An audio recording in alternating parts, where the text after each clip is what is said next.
Donald Trump, qu'on croyait l'homme le plus puissant du monde, le président des États-Unis encore pour quelques jours, s'est fait couper le sifflet par Facebook, par Twitter et d'une certaine manière par Amazon et Google aussi. Alors est-ce que c'est un changement civilisationnel? Certains s'en inquiètent, d'autres se réjouissent de ce coupage de sifflet.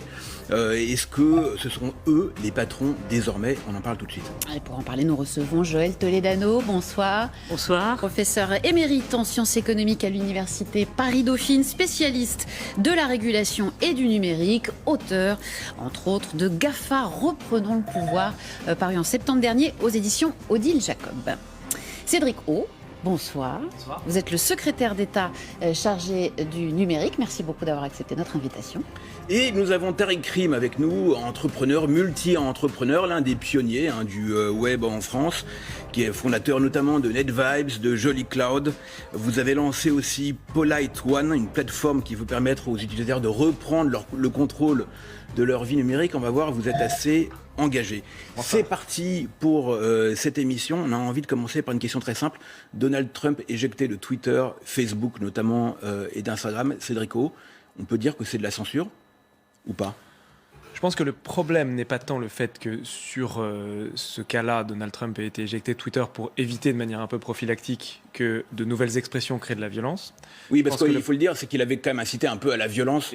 Exactement. Et que sa responsabilité dans les événements du Capitole est évoquée. En tout cas, ce qui gêne moins, c'est l'action en l'espèce que le fait que Twitter puisse prendre une telle décision sans aucune supervision publique et en fonction de ses seules conditions générales d'utilisation, sans avoir de compte à rendre à quiconque. Et du coup, c'est vrai qu'on se dit pourquoi lui, pourquoi maintenant, pourquoi pas avant, pourquoi pas un autre, etc., etc. Et ça pose beaucoup de questions sur l'encadrement démocratique du débat. Vous voulez dire sur les parce grandes que, plateformes. par exemple, Erdogan a toujours son compte Twitter, alors qu'il a fait de l'épuration ethnique en Syrie?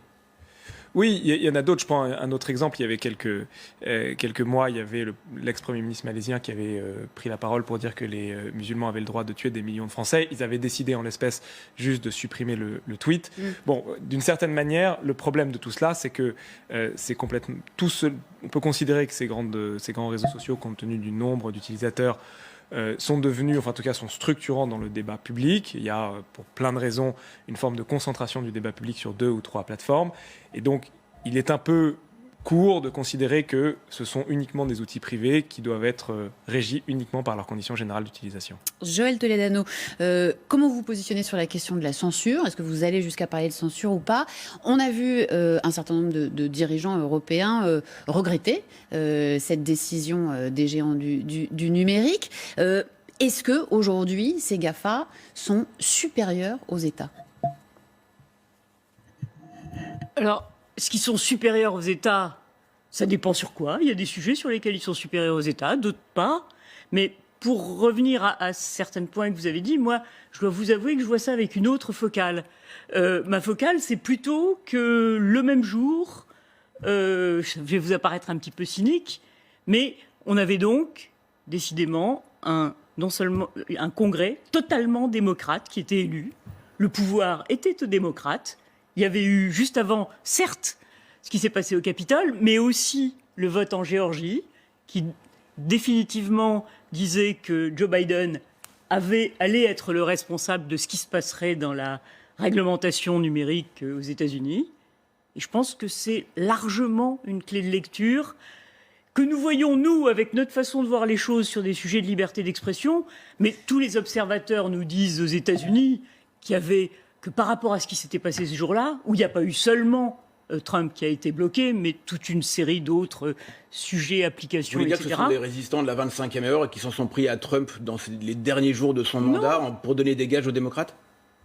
Je dis juste qu'à ce moment-là, ce qu'ils craignaient éventuellement ne se passait plus, et que par contre, il y a une autre partie financière, économique. Moi, je crois que, vu de ces acteurs-là, pourquoi l'ont-ils fait?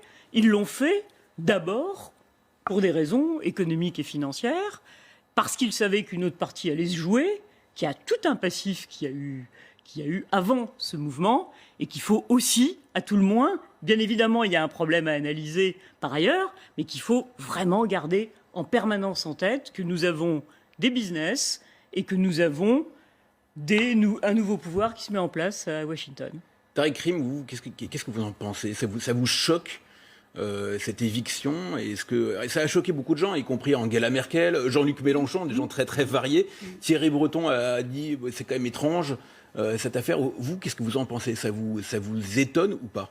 Il y a un côté rassurant et un côté inquiétant. Le côté rassurant, c'est que maintenant on sait que les fake news, finalement, on n'était pas bloqués.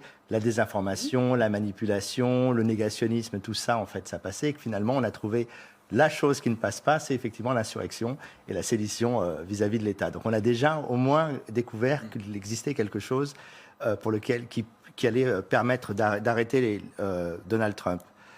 Ou en tout cas d'effacer quelqu'un des réseaux sociaux. Maintenant, ce qui est inquiétant, c'est qu'en moins de 15 minutes, la personne, ou en tout cas le poste de la personne qui a le plus de pouvoir au monde a été non seulement supprimé, mais on a également supprimé toutes ses sources de financement. On a effacé le réseau social qui était proche de lui, donc Parleur, maintenant on dit Parleur, mais au départ c'était le français Parler.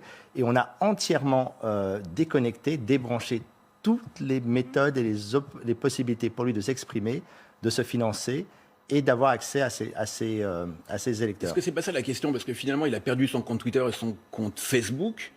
Mais les Trumpistes, le mouvement Trumpiste a voulu se regrouper sur un autre réseau social qui s'appelle Parler. Mais racontez-nous, en fait, on leur a coupé l'accès à Amazon qui fournissait les serveurs, leur a coupé l'accès aux serveurs. Joël Toledano. Oui, absolument. Mais c'est le mouvement d'ensemble que personnellement j'interprète davantage comme effectivement d'abord un comportement stratégique. Ils avaient deux mauvaises solutions. Donc par rapport à ces deux mauvaises solutions où chacune posait des problèmes, celle qui leur apportait le plus de choses à moyen terme, c'est-à-dire la capacité de re-rentrer dans le jeu et de discuter, c'est cela. Je pense que maintenant, si on se place du point de vue européen, il y a un autre sujet. Toute chose égale par ailleurs, j'ai repensé à ce qui s'était passé il y a 18 mois.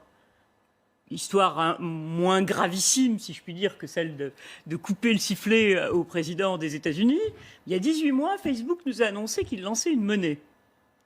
Et ce qui était fascinant dans cette affaire, c'est à quel point, toujours les dirigeants européens, ont semblé interloqués de quelque chose qui, par ailleurs, était annoncé par les gens qui connaissaient le sujet.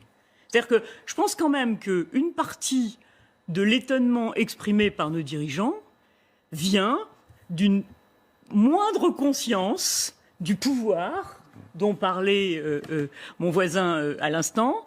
Ce pouvoir, il est là, il l'utilise, mais je ne crois pas que ce soit à des fins strictement politiques. On est dans le business, et donc on a deux mondes qui s'entrechoquent là-dedans. Mais c'était comme sur ces histoires de monnaie, on a dit « Ouh là là, ça touche à la monnaie souveraine », et puis Facebook n'a pas été plus malin finalement, c'était tellement gros qu'ils se sont fait bloquer. Mais on est face à des mondes qui ne parlent pas la même langue. Vous êtes tous les trois d'accord sur cette question? Il n'y a pas de motivation? Facebook n'a pas un agenda politique? C'est que du business? Je peux rebondir juste là-dessus. Je ne pense pas que Facebook ait un agenda politique, mais un des problèmes posés par leur décision, c'est que s'ils en avaient un, et s'ils décidaient demain, Facebook, Twitter, de politiser leurs conditions générales d'utilisation pour des raisons business ou pour des raisons de conviction intime du créateur, du dirigeant de Facebook ou du dirigeant de Twitter, en disant, par exemple, écoutez, en France, on n'aime pas telle ou telle partie, donc on met dans nos conditions générales d'utilisation qu'on va moins bien traiter les gens qui parlent. Donc, ils n'auraient aucun problème à le faire. C'est-à-dire, nous n'avons pas d'outils légaux qui nous permettent d'éviter cela. Et donc, c'est tout le problème, c'est que aujourd'hui, la question qui se pose, c'est doit-on considérer qu'il y a suffisamment de choix? C'est-à-dire, vous avez le choix d'aller sur Twitter et d'aller sur Facebook, donc finalement, s'ils se politisent, vous n'êtes pas obligé d'aller sur Twitter ou sur Facebook. Ou doit-on considérer que l'importance qu'ils ont prise dans nos démocraties, parce qu'ils formatent l'information, parce que nous n'avons pas de choix que d'être sur ces plateformes, puisque vous allez sur cette plateforme, parce que tout le monde est sur cette plateforme, et donc c'est auto-entretenu, fait qu'ils ne sont plus totalement des espaces complètement privé et qu'on doit la considérer comme une forme d'espace public. Tariq Krim, qu'est-ce que vous en pensez? C'est un espace privé. On signe quand même un contrat quand on arrive sur Twitter et sur Facebook. On appuie sur un bouton, on dit « je suis d'accord » pour ce qu'on appelle des conditions générales d'utilisation des CPU. Ça fait rire Joël Toledano. Mais le vrai problème, en fait, le vrai sujet, c'est que les GAFAM et cet appareil, notre téléphone, sont entrés dans notre intimité.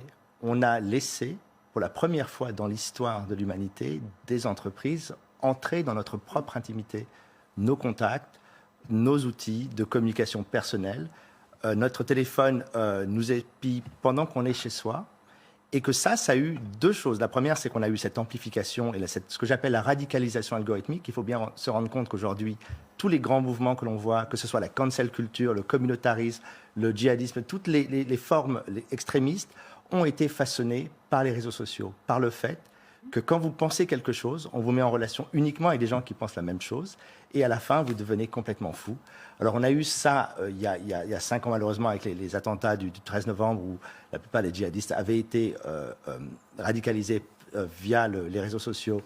Mais QAnon, qui est en fait cette mouvance conspirationniste qui pense que les démocrates sont des pédophiles cannibales, littéralement, et dont certaines personnes sont d'ailleurs entrées à la Chambre des représentants, ce sont des personnes normales du Midwest qui se sont retrouvées radicalisées par les mêmes outils. Et le problème, c'est d'une certaine manière, quand on bloque Trump, on s'attache à la conséquence de ça.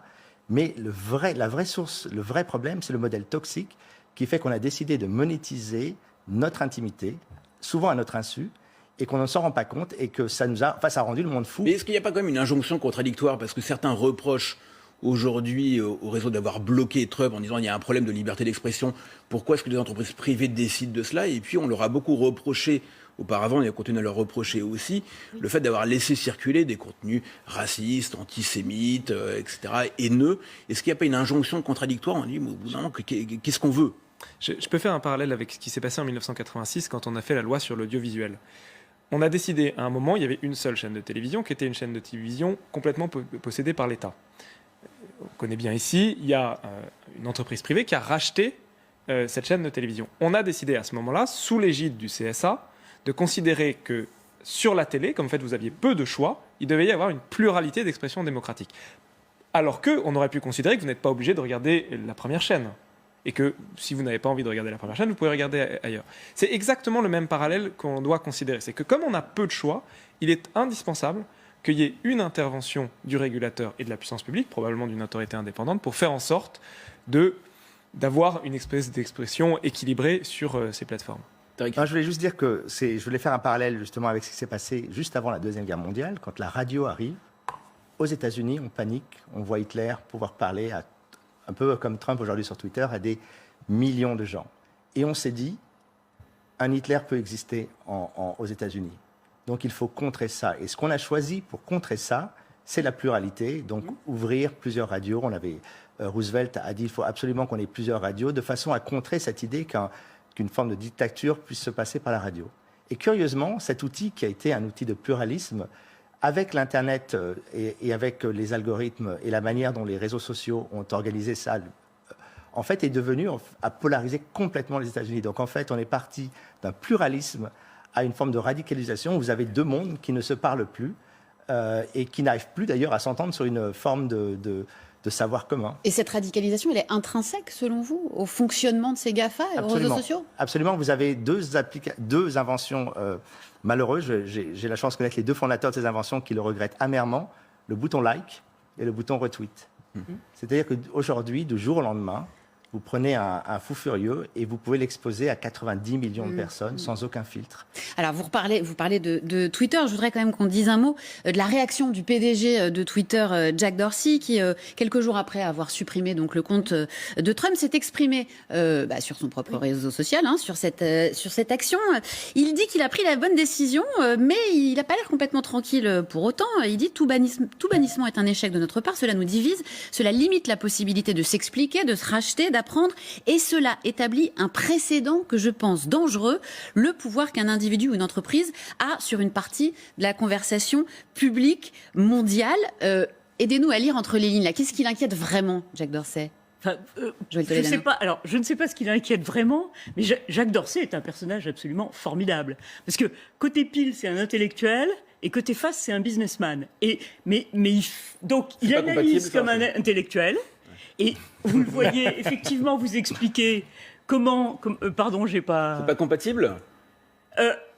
Au point où ça en est, j'avoue que je trouve ça très fascinant. Il vous explique comme on vient de l'entendre, que le bouton retweet, etc., que tout ça est derrière. Et il va plus loin en expliquant, on pourra y revenir, en parlant des algorithmes et de tout ce que font les algorithmes par rapport à ça. Donc il le sait. Mais pour autant, comme il est patron de Twitter, il sait qu'il...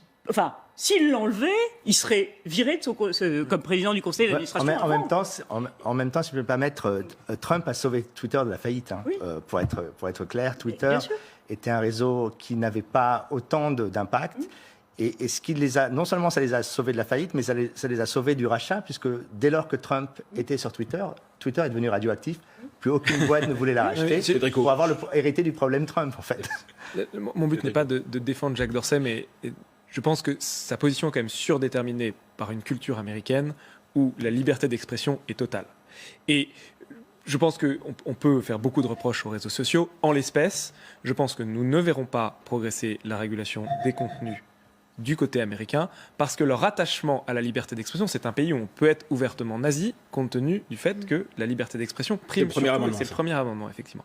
Ce qui veut dire que si les Européens veulent dessiner des réseaux sociaux, en tout cas des espaces de réseaux sociaux qui sont conformes à la valeur, il est indispensable qu'ils prennent des initiatives. Et c'est pour ça, je pense qu'on y viendra tout à l'heure, que les règlements, en tout cas le règlement s'agissant des contenus présentés par Thierry Breton début décembre, qui s'appelle Digital Services Act, est si important. Oui, allez-y. Je voulais juste... pour moi, c'est vraiment une décision de business. Ça n'a rien à voir avec le premier amendement. D'ailleurs, la Cour suprême a dit il y a quelque temps un espace privé n'est pas soumis au premier amendement. Quand vous allez sur Apple... Est-ce que c'est encore vraiment un espace privé? C'est ça la question. Est-ce que vous ça, pouvez exister en dehors de toutes ces plateformes? Ça, c'est discutable. Mais une chose qui est intéressante, c'est que sur l'Apple Store, il n'y a pas de porno, il n'y a pas de produits... Ils ont pris une décision. Vous allez sur Disney, vous pouvez laisser vos enfants devant Disney Channel, ça va être un peu mais il n'y aura pas de problème. Si vous allez sur YouTube et vous laissez vos enfants, vous allez peut-être tomber sur des contenus conspirationnistes qui ont été d'ailleurs spécialisés pour les enfants. Donc on a véritablement un choix, c'est vraiment un choix de business. À un moment donné, quand on gère 2 milliards de personnes, ou 2,5 milliards de personnes, ce qui est le cas de Facebook, on n'a pas fait le choix. On aurait pu éviter d'aller vers la politique, on aurait pu éviter d'aller sur tous ces sujets un peu borderline. Mais comme ça fait de l'audience et donc ça fait des revenus, on a décidé de le faire quand même. Et d'une certaine manière, Trump siffle la fin d'un premier acte des réseaux sociaux et on va bien voir où on va juste après. Je crois quand même qu'il faut par ailleurs, en plus, ajouter, et c'est là où je suis moyennement d'accord avec Cédrico, qu'il y a un sujet qui est celui de la responsabilité. Donc, on ne va pas toucher au premier amendement américain, c'est sûr. Mais ce à quoi ils vont peut-être toucher, c'est au régime d'irresponsabilité dans lequel ils sont aujourd'hui. Le jour, ce qu'ils ont montré en arrêtant tout, c'est qu'ils étaient responsables. Je veux dire, à partir du moment où vous coupez... Oui, parce que jusqu'à présent, ils disaient qu'ils étaient des tuyaux. Ils étaient des tuyaux. Là, je suis désolé, ils viennent de nous dire, Urbi et Orbi, nous sommes responsables, tous. Ils ont tout arrêté. Donc, j'attends, et c'est pour moi l'un des éléments importants, j'attends de voir sur ce qui va se passer sur ce fameux article 230 qui régit, c'est une loi de 1996, si je ne me trompe pas.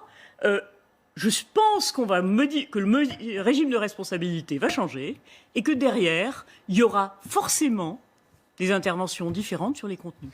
Oui, mais alors la question la question pour tous les trois, qui se pose immédiatement après quand on parle de régulation, d'organismes de régulation. Vous avez parlé du CSA.